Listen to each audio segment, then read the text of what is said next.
Who says our time is up? That the box maker and the digger are in conference? Or that the preachers have aired their robes and the choir and the drummers are in rehearsal?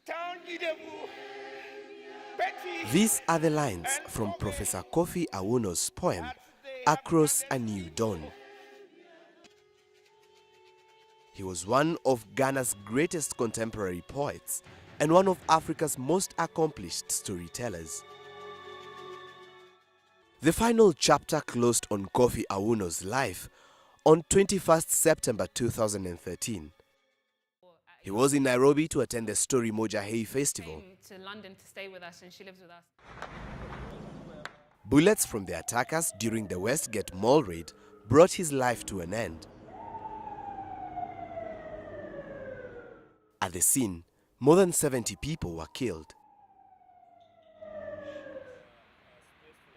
When Dr. Tom Odhiambo, a literature lecturer at the University of Nairobi, signed the condolence book, he saw Awoonor's writing come to pass. It is incredibly interesting how Chinua and Awoonor, alive, was interested in death, the closeness of death in our lives, the ever-presence of death in our lives. And his concern, for example, in his poetry with death is the essential concern of all philosophers. His life revolved around books, films, plays, theater, and politics. Africa suffered another unfortunate literary loss on 21st March 2013. Nigeria's great Chinua Achebe exhaled his last breath. Fascinated with world's religions and traditional African cultures, he penned his works relying heavily on oral traditions practiced by his Igbo tribe. These same rites had to be performed before his burial. He always spoke his mind with candor and clarity. He was a man that has and will always inspire African writers. African writers are still frame their writing very much in the mold of Achebe's Things Fall Apart.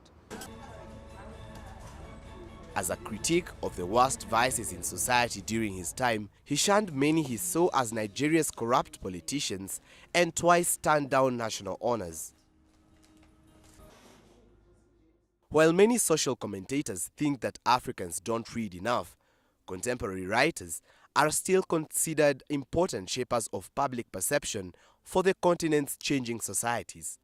Every writer is a writer of a moment in history. Every generation has its problems. As Frantz Fanon says, every generation must be responsible for its time. From Africa's most populous nation, Nigeria, we go to the Horn of Africa, to Somalia.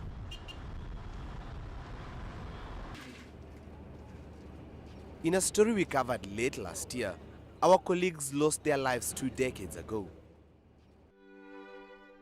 And it is time to commemorate 20 years of their hard work and courage.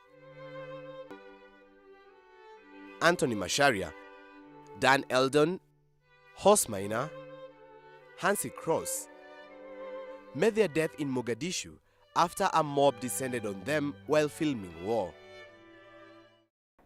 Abdul Rahman worked with them and has been on and off Somalia for filming since 1993. That's why now Somalia became very, very hostile, because they don't think of tomorrow. They just want things to be done now. Today, Somalia is still a dangerous place to be a journalist. In July 2013, the Somalia government proposed a controversial media law that requires journalists to reveal their sources and also preventing dissemination of news that is against Islamic or Somali traditions.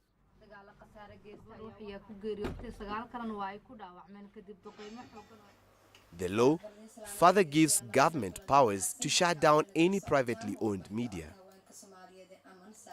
It remains to be seen if such authoritarian states will give a leeway for the voice of the people to be heard through the press.